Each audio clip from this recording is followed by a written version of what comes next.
January 24th, 28 degrees out at Locust Cove Gap where I camped last night. It's 7:45 in the morning and I'm all packed up. That's where my tent was. And I got to make about a 3-mile hike, and I got to get there by 10:15 for my shuttle to the hostel. So I think I got plenty of time. I actually took my time last night and this morning. I cooked over the Bush Buddy both times, even though I didn't have to. Just enjoying being out here.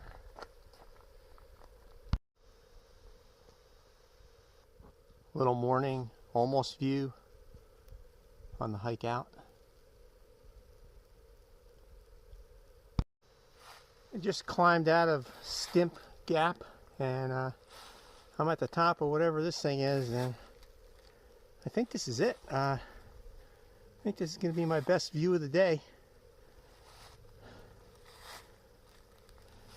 You always hope that, you know, when you work really hard to climb up a mountain, that there's a viewpoint at the top, but that's just not always the case. So this is one of those deals.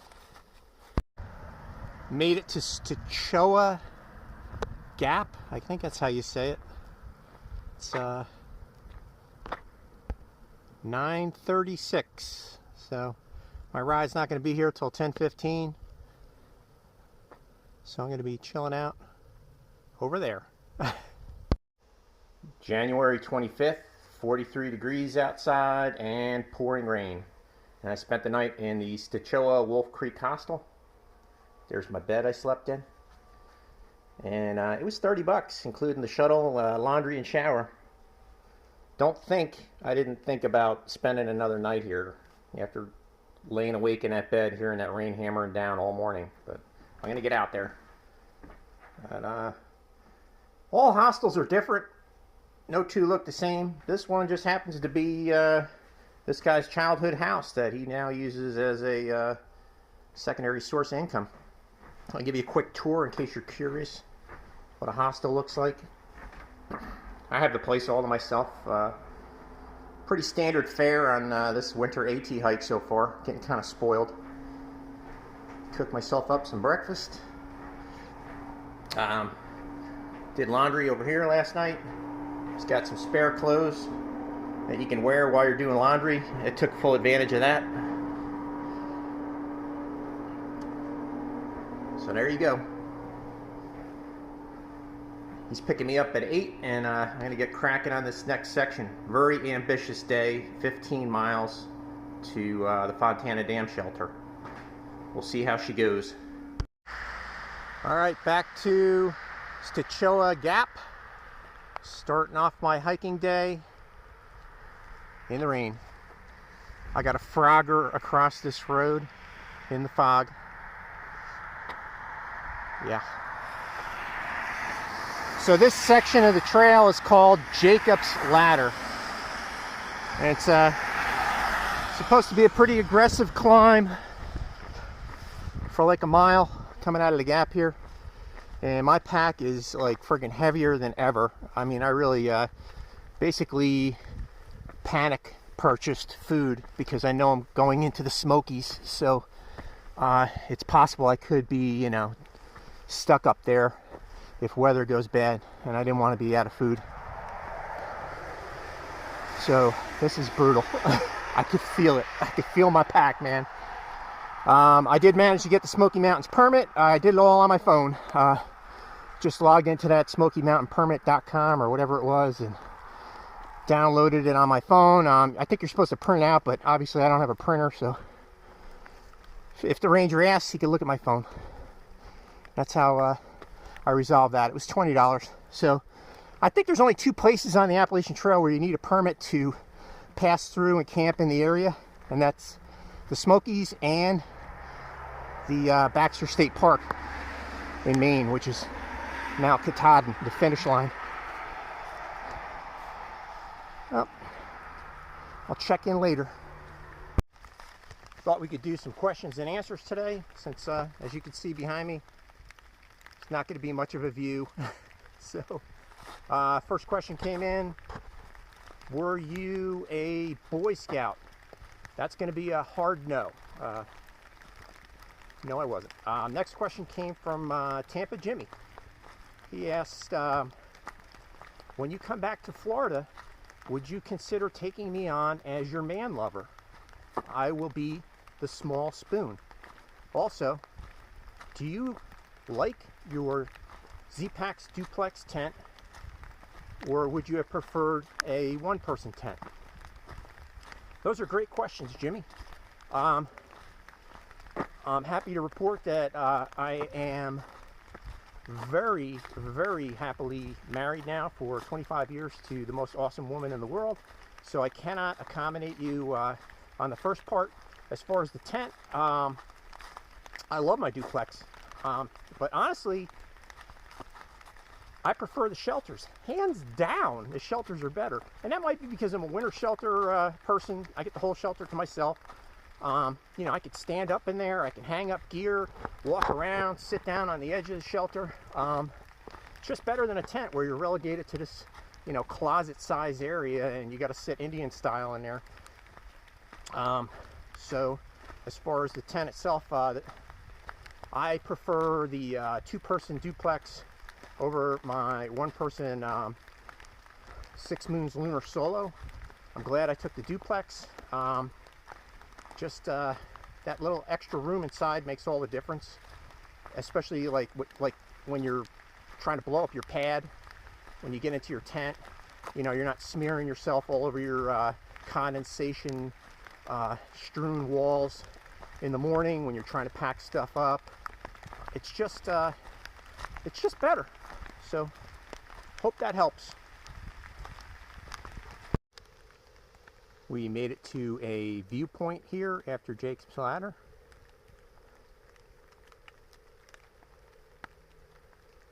I got a tip from a viewer to not move the camera around so much so they don't get motion sickness trying to look at the mountains. So thank you for that tip. Implementing that right now. Got a beautiful view of the cloud we're standing in. So there you go. So the next question comes from Keith Nordsey.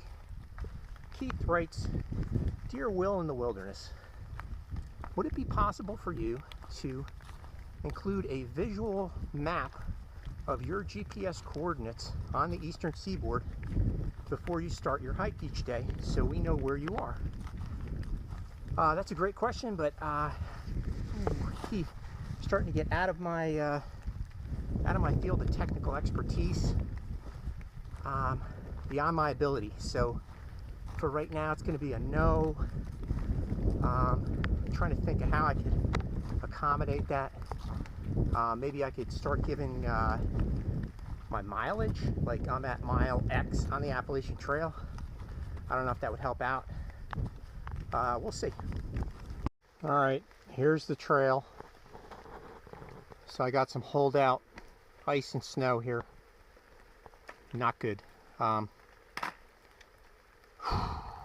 tell you what, hands down, my number one danger out here, it's not bears, it's not the weather, it's not other people, it's not COVID. In my opinion, it's falling down, because I'm a little older now. I'm not made out of rubber anymore, so if I crack my coconut or, you know, break a bone or something out here, I'm in a world of hurt. I do have a Garmin that I keep charged up so I can get help, but in my opinion, definitely this right here is my number one danger. 11 o'clock, made it to Cody Gap, still raining. It's 1 o'clock, still raining. It's been a pitter-patter all day. I'm kind of hoping maybe it'll stop sometime this afternoon so I get a chance to get this poncho off and walk myself dry. But we'll see how it develops. The walk so far, I'm about 7.5 miles in. I just crossed some kind of road back there. Really easygoing trail so far.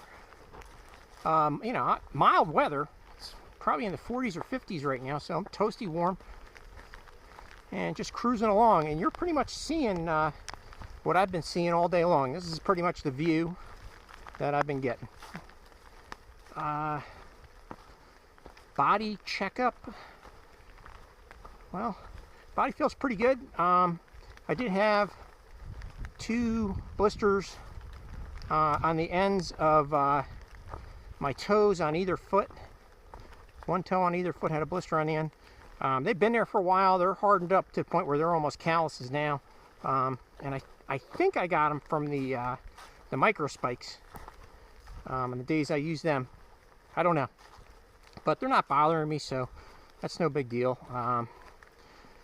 My frost nip on my fingertips, I would say my left hand is probably like 95% healed. My right hand, the fingers on my right hand except the thumb are probably, I would say, 85% healed, and my thumb really took the worst of it. I think I lost a full layer of skin on the tip of my thumb that just died. So right now that's basically dead skin on the top there, and sorry to be graphic, but it's kind of like hardened up and it's cracking. So I have all these like, it cracks down to the underlayer, so it's like a micro cut all over the end of my right thumb. So that's a little painful, but it is healing up. But that was just the deepest freezer burn that I got on my hands, was my right thumb. So lesson learned there. Other than that, not really a lot going on. I think I'm going to try to make it to Fontana Dam today, which would be a 15.5-mile day. That would kind of make up a little bit for my Nero yesterday. We'll see how the trail progresses. Man, I just turned the camera off, ran at the corner, and here's a shelter. So it turns out this is Cable Gap Shelter. I guess that's the, looks like the water source right there for Cable Gap Shelter. Let's check it out. Whew. Yeah, there's a pipe. That's how you get your water. There's the shelter itself. Man, this thing looks old. Look at that. It's actually got a split shingle roof, man. It's been forever since I've seen a wood split shingle roof like that. All moss covered. And there's the privy. Well, we're not going to be staying here tonight. I'm going to just move on.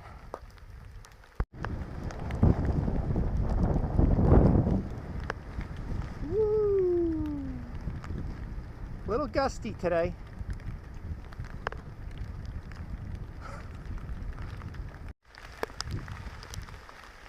Two o'clock. Still moving along. Pretty much raining all day long.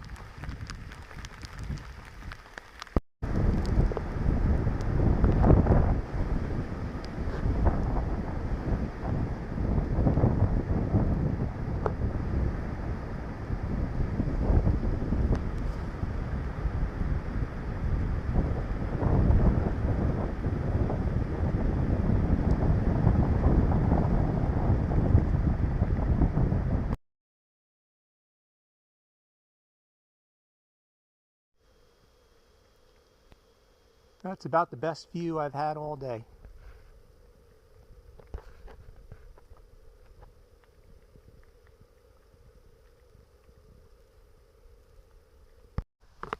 So I was able to talk to my aunt on the phone, and she asked me, she said, "Hey, is your brother Pete up there hiking with you?" And I said, "No, Aunt Lane, his knees are trashed, and he just went in and had stem cell implants." So I went on to explain to her what that means, that it's a real thing. Like, they inject stem cells, which is like a neutral cell. It doesn't have an identity yet, and they inject that into your problem area, in my brother's case his knees, and hopes that it will regenerate. The cells will assume the identity of knee material and regenerate his knees. So my aunt's like, "Oh my gosh, I certainly hope so. We wouldn't want him to have like hands on his knees or something." So, like, my mind like immediately went into the gutter. I just had this visual of my brother like running around in gym shorts with like knee penises flopping around. But my God, I just love how my aunt's brain works.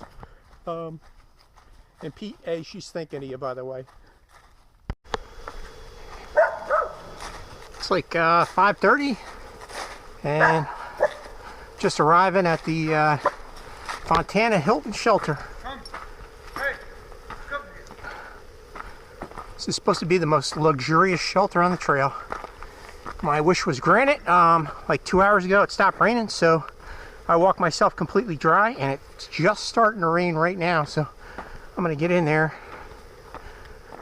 Super pleased with the performance of my clothing, that I was able to dry it out that quickly with just my body heat, especially this merino wool 150 shirt.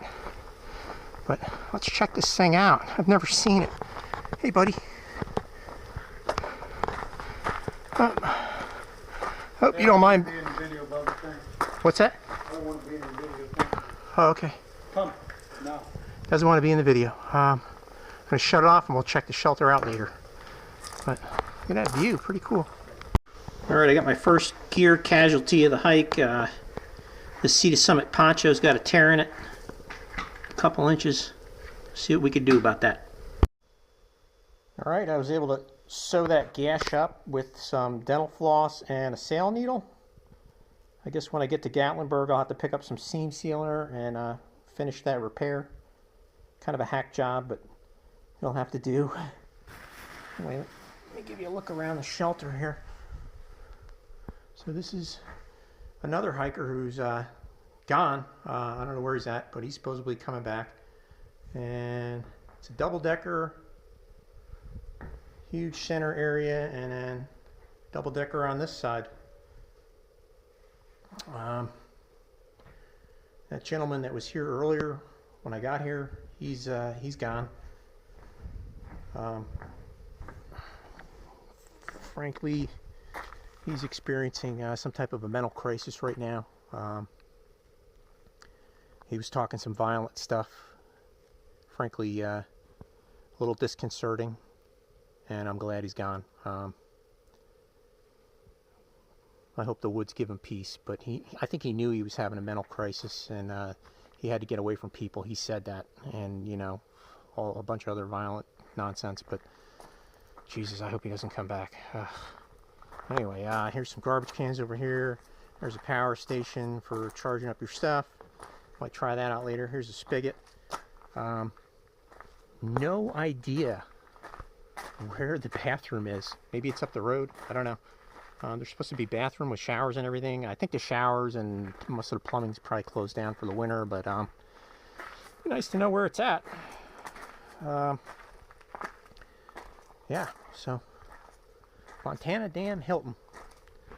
Sleep with one eye open tonight. Jesus. Alright, I found the bathrooms. It's about 100 yards uphill. Let's check it out. Oh yeah. It's a heated bathroom. It's actually warm in here. Is that an electric hand warmer? Or dryer? Oh my God. It is. So I could probably dry out gear with that thing tonight if I need to. Alright, some sinks. Ooh. A shower. Fingers crossed. What? Hot water. Okay. Alright. Definitely taking a shower tonight. I got my work cut out for me now. Pretty cool. So that guy is still on my mind. This other hiker has not come back. And all his gear is here. That's extremely disconcerting. I don't know. Maybe he just went down to Fontana Village.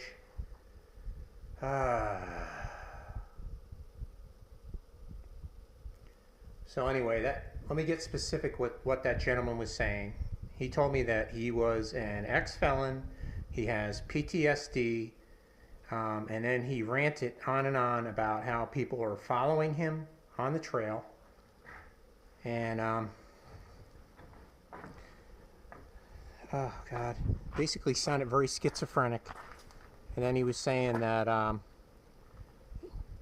if someone followed him and he got mad enough, he would let his demons out. And, you know, he wasn't afraid to hurt people if he had to protect himself. Jesus, just... He doesn't like YouTubers. Made that very clear. I told him point blank, well, I'm a YouTuber, so you probably don't like me then. But now I'm kind of like in this decision loop about contacting the authorities, or what do I do from here? Because this guy's... I mean, listen, I get that there's a lot of mentally ill people on the trail. I've met quite a few in my day out here. And 99.9% of them are absolutely harmless. But this guy had a vibe that if something didn't go his way, you know, he was going to snap out and it was going to get violent. And I mean, I was like concerned to the point that I freaking hiked up there on that hill and I checked all the tent sites because I wanted to make sure that he wasn't staying anywhere around here. But that's where I'm at right now. I'm in this decision loop. And it's terrible, man, because this is just this most beautiful shelter. The scenery is phenomenal, and I'm in a quagmire mentally right now. It's great.